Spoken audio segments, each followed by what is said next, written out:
Assalamualaikum warahmatullahi wabarakatuh. Perkenalkan, nama saya Siti Himaroh dari mahasiswa keperawatan Universitas Muhammadiyah Kudus. Di sini saya akan melakukan suatu terapi komplementer, yaitu terapi zikir. Pertama-tama perlu kita ketahui bahwa terapi komplementer saat ini semakin berkembang dan menjadi bagian penting dalam pelayanan kesehatan, terutama di Indonesia. Terapi komplementer menjadi pilihan utama bagi masyarakat. Oleh karena itu, penting bagi perawat untuk mengetahui terapi-terapi komplementer yang ada. Ketika individu tidak mampu menghadapi ancaman-ancaman dalam kehidupan, maka yang terjadi adalah stres. Stres yang berkepanjangan dan mengakibatkan tekanan darah menjadi meningkat. Apabila hal ini terjadi terus berlanjut dan sifatnya menetap, maka menjadi faktor-faktor yang menjadi pemicu penyebab terjadinya suatu penyakit, seperti halnya hipertensi. Begitu pula stres yang diakibatkan oleh faktor-faktor lainnya.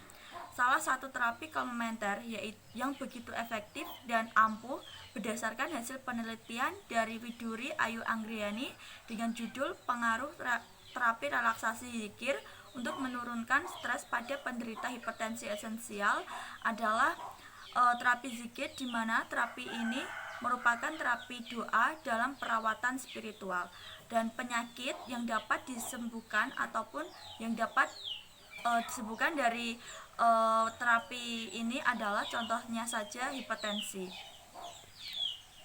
Di sini saya akan menjelaskan mengenai yang pertama adalah pengertian, manfaat, cara kerja, dan penyakit yang dapat disembuhkan. Yang pertama adalah pengertian dari terapi zikir.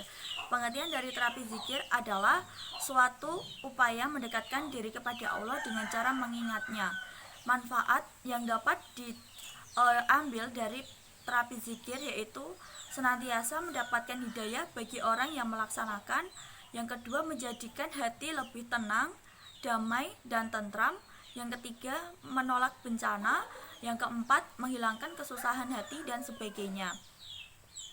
Terapi zikir memiliki daya relaksasi lebih tinggi dalam menurunkan kecemasan pada pasien. Dan kali ini saya akan mempraktekkan cara kerja terapi zikir bersama rekan saya. Perhatikan video berikut ini. Assalamualaikum Mbak Nikmah. Waalaikumsalam. Benar dengan Mbak Nikmah ya? Perkenalkan, saya perawat Siti Himaroh dari Universitas Muhammadiyah Kudus. Di sini kedatangan saya di sini untuk memberikan bagaimana cara melakukan terapi zikir untuk mengurangi kecemasan pada Mbak Nikmah ya. Sebelum itu nanti kontra waktunya saya akan melakukan terapinya kurang lebih 5 menit ya Mbak ya. Sebelumnya mau di sini apa di sini ya. Sebelumnya kalau kita melakukan terapi zikir, hal yang harus diperhatikan adalah ada dua. Yang pertama, usahakan suasana di sekeliling kita itu harus tenang, dan yang kedua adalah usahakan pasien itu dalam keadaan yang tenang. Mbaknya sudah tenang ya? Boleh duduk ataupun bersandar dengan nyaman. Setelah itu nanti Mbak fokuskan kepada apa yang saya katakan dan resapi apa yang saya katakan ya Mbak ya. Yang pertama, nanti saya akan ajarkan bagaimana cara berzikir untuk mengurangi kecemasan. Yang pertama, tarik nafas terlebih dahulu, keluarkan dari mulut, tarik nafas lagi, keluarkan dari mulut. Nah, yang pertama yang harus diucapkan adalah La ilaha illallah. Ucapkan. La ilaha illallah. Tiada Tuhan yang patut disembah kecuali Allah. Tiada Tuhan yang patut disembah kecuali Allah. Pejamkan matanya, lalu yakinkan seluruh peristiwa yang terjadi di dalam hidup Mbak atau di dalam hidup kita ini semata-mata karena Allah Subhanahu wa Ta'ala.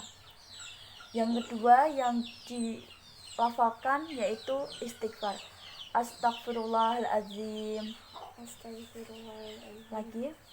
Astagfirullahaladzim. Allah Maha Pengampun. Allah Maha Pengampun. Maka ampunilah segala dosa hamba. Maka ampunilah segala dosa hamba. Yakinlah bahwa Allah Maha Pengampun dan selalu memaafkan segala dosa-dosa hambanya.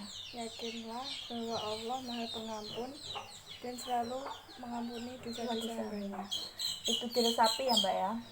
Yang ketiga yang dibacakan yaitu bacaan tahmid. Subhanallah. Subhanallah. Lagi, Subhanallah. Maha suci Allah. Maha suci Allah. Resapi ya Mbak ya.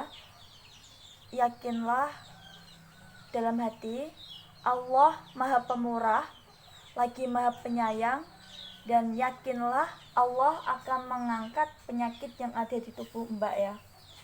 Yang terakhir adalah walhamdulillah Allahu Akbar. Walhamdulillah Allahu Akbar. Lagi, Walhamdulillah Allahu Akbar. segala puji bagi Allah, Allah Maha Besar. Segala puji bagi Allah, Allah Maha Besar. Yakinlah seluruh kenikmatan yang Allah berikan itu datangnya dari Allah. Dan yakinlah seluruh kekuasaan hanya pada Allah. Boleh dibuka matanya. Saya mau bertanya bagaimana setelah melakukan terapi zikir ini. Apakah sudah mulai merasakan nyaman ataupun kecemasannya berkurang? Ini nanti Mbak bisa melakukan seminggu minimal adalah 2 kali, karena menurut penelitian melakukan terapi zikir seminggu 2 kali ini mampu menurunkan kecemasan ataupun ketingkatan stres dari tubuh seseorang, seperti itu ya Mbak ya. Dan kalau boleh dilakukan setiap hari, tetapi harus dengan cara yang benar, seperti itu ya Mbak ya. Sebelumnya ada yang ditanyakan? Tidak. Kalau tidak ada, saya akhiri. Assalamualaikum. Assalamualaikum.